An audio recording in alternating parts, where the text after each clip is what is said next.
recap the win over Campbell. I thought our guys did what we wanted them to do, played the way that we should have played. I loved how they responded. Guys had fun playing football. Got to play a lot of guys, and we came out of the game healthy. So offensively, no turnovers with our starters. Scored 100% of the time in the red zone. We had 5 red zone touchdowns, scored a touchdown on our first 8 drives. We were explosive in the run game and the pass game. Played very well up front. CJ was super accurate, had really good protection.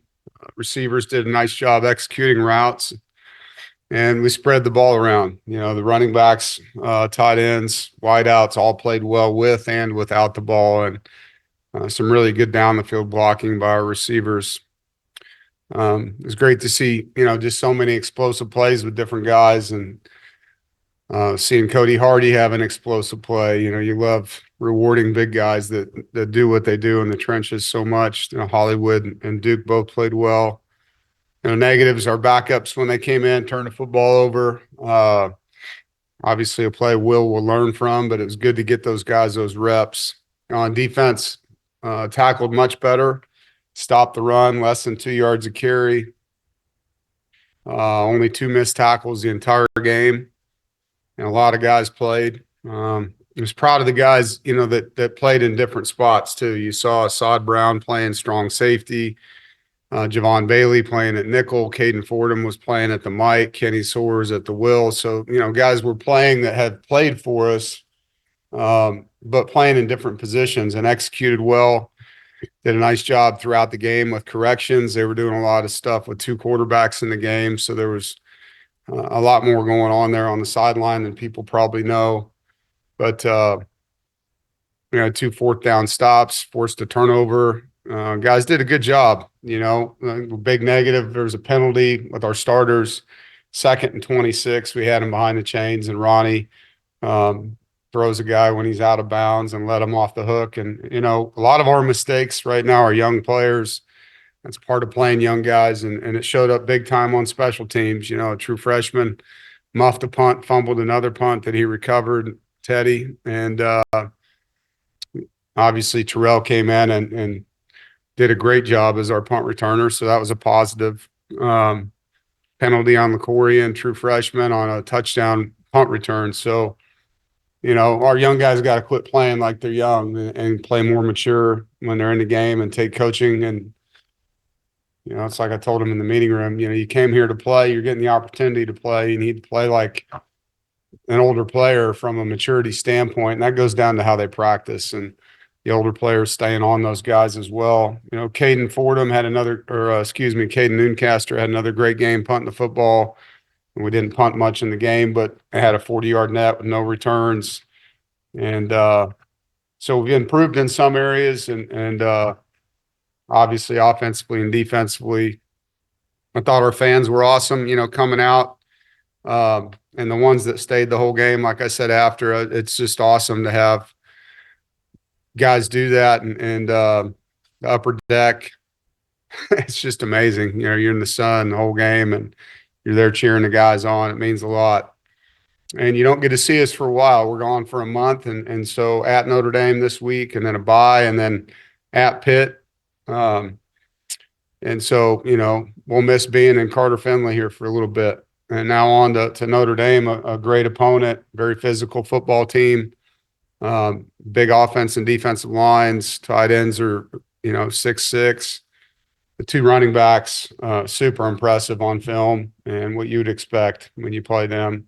Both run hard, different running styles, but hard to tackle, elusive.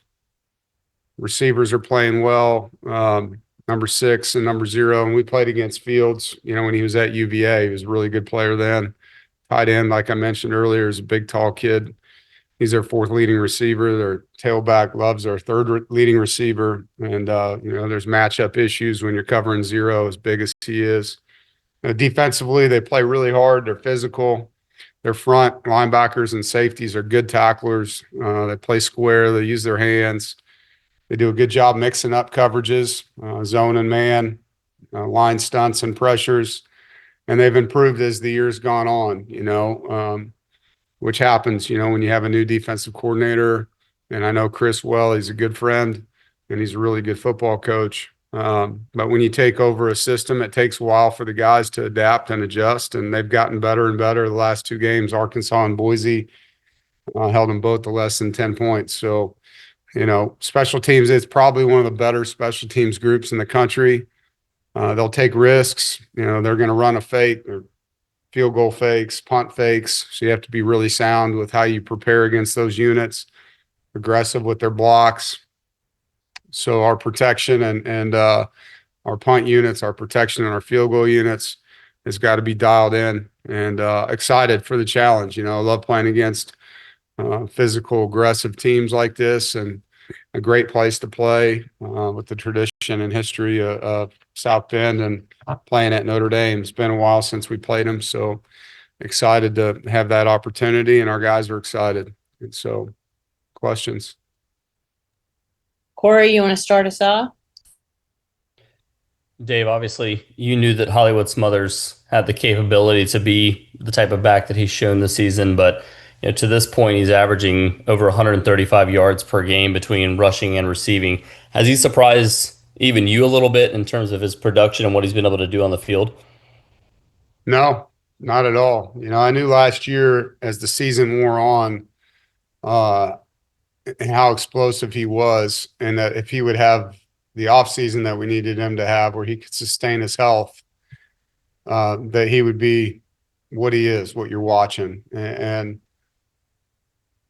it's more than just him as a player, it's how he is on the sideline. It's how he's cheering on his teammates.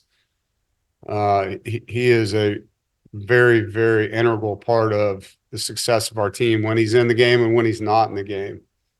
And I'm really proud of him, and I love his desire. I love his heart, how tough he is. And this game's got some good backs in it, man. I'm going to tell you, you take Hollywood, and I mean, he's as good as there is. And their 2 backs are really good. There's going to be some physical football in this game, and some backs that like being physical too, and if you watch our game Saturday, I mean, Hollywood, his protection is outstanding. He's standing in there taking on linebackers. And so it's how he's playing without the ball too, which I love. And you see the same thing with Justin Jolie right now, how he's playing. I mean, really, the 1 touchdown catch that Hollywood had down the sideline, Jolie's running a wheel route, sees him get the ball, turns it up, blocks, and takes his guy out of bounds so that Hollywood can score.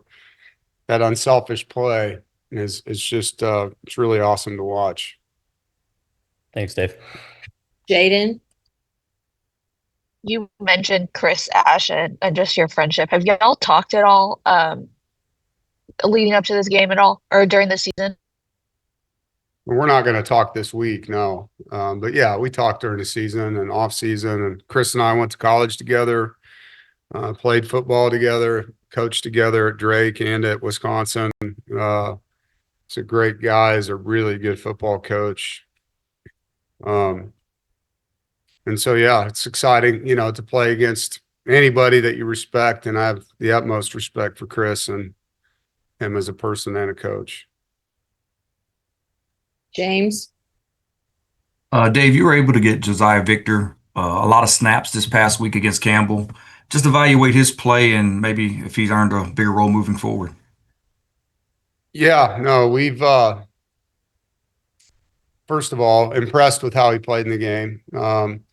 I think he's got a ton of upside for us, and he is our backup nose guard now.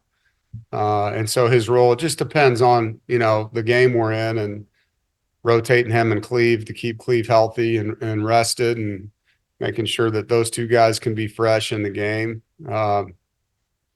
If we're in a game where we're playing a lot more of our 3rd down packages because they're a spread team, then the nose guard sometimes will get lesser reps. But, if we're going to play 50 snaps with a nose guard in the game, then, you're going to see him in there, 10 to 15 to 20 snaps. And so that Brandon can play 30 to 35, and that way you have a fresh big guy in the game. But he's just gotten better and better as the year's gone on, and he's worked really hard, changed his body in a good way. He's excited about playing this week, I can tell you that. Noah, You mentioned your relationship with Chris Ash. Do you have any moments or memories from those early coaching days together? None that I'm going to share with you, Noah. I'm just kidding. No. Yeah, we've had a lot of good times together, man, as coaches, you know,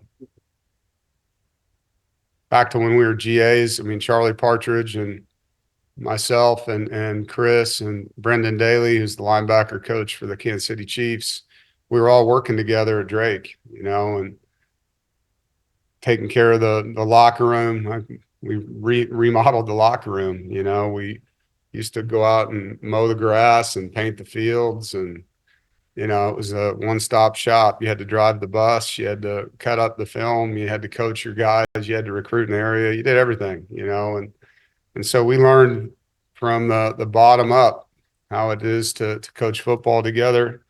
We used to go on road trips and study football at other places, and our spring break, we'd drive to Oklahoma and see Oklahoma and Oklahoma State, and we'd drive down to Dallas and see TCU or somebody else, and have a good time. We were in our 20s, and so, and then we were at Wisconsin together, different. Now we're married with kids and trying to make a name for ourselves in the profession. And I thought had one of the better defenses that I've been around. That year we went to the Rose Bowl with J.J. Watt. Chris was our secondary coach, and we didn't have one team rush for 100 yards in 12 games on us. And to do something like that, it's got to be really coordinated. And him and Charlie Partridge and myself were on that staff together. Not that we deserve the credit. We had J.J. Watt wrecking shop up front, but he was always just so dialed in. Chris was, you'd go in and present all the formations and all the things they could do, and the route concepts and the splits and the tendencies and the protections. And it was a great right hand to have, because we'd sit in there and argue about things too and come out with the best solution. So, came up in the business with Chris and Charlie, and two guys that I have really, really fond friendships with, but the utmost respect for as football coaches. And then just to follow up, obviously you guys are paths have been different since those days of Wisconsin and Drake, but what's it like to kind of meet again going into this weekend's game? Yeah, it's been a while since we coached against each other, and I'm trying to remember when it was. Not sure if we have. Well, yeah, we have. When I was at Northern Illinois, he was the D coordinator. He replaced me when I left, when we played Wisconsin, and didn't go well. Russell Wilson was actually the quarterback for Wisconsin that year. That was the year they won the Rose Bowl. And Chris was the defensive coordinator. We played him in Soldier Field, but that's the last time I've coached against him. So that was 15, 16 years ago. Been a while. JC, A different walk down memory lane. I always felt that the Arkansas game, when you coached against them in the bowl game with Felix Jones and McFadden, might have been the standard of a 1-2 running back punch. What have you kind of learned over the years to take away the effectiveness of great backs like you'll face this week? Well, and not that I want to injure anybody, but we tackled Darren McFadden back before the horse collar tackle was illegal on the first or second play of the game, and he twisted his ankle and was out for the rest of the day. And so that helped us win that game for sure, that we didn't have to play against him because he was crazy good. But it comes down to tackling, man. I mean, I just was with DJ upstairs. We were watching all the explosive runs and how many missed tackles there are. And these backs are really good, as is our back, at making people miss and running through contact. You aren't going to just go in there and shoulder somebody and they're going down. You're going to have to wrap them and get them on the ground and swarm tackle them. And so it's a fundamental game, that's what football is. It's a test of will and skill, and two guys imposing their will on each other and getting off of blocks, being sound with your edges. They do a great job of cracking safeties and making corners fit in the box and tackle as well. And so, everybody's involved in this to stop the run. It's going to take all of our guys. And we got to do a great job. You know, like when we played Wake Forest this year, we did a great job of hemming that kid up. That guy's a great back too, and we were able to stop him. And then we've been in other games where we didn't do it, didn't get it done, didn't tackle well, didn't set edges well. And so the best version of us has to show up on defense and offense to control the line of scrimmage more than they do, and to make the tackles when you're there to make them. You got to get guys on the ground. Murph. Yeah, thanks, Dave.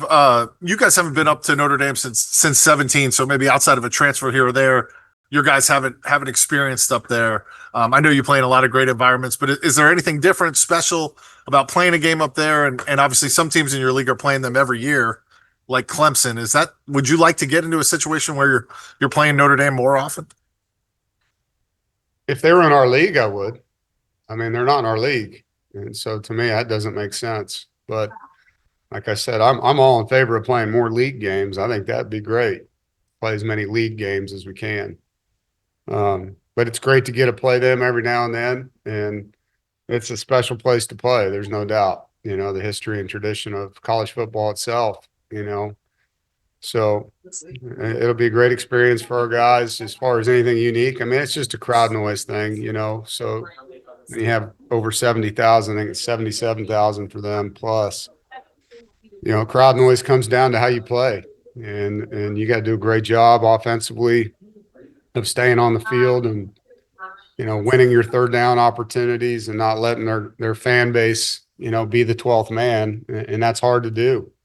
You have to really play well to make the noise not a factor in a game like this. So it's our first road game with noise this year. So, you know, that's what makes it different probably more than anything.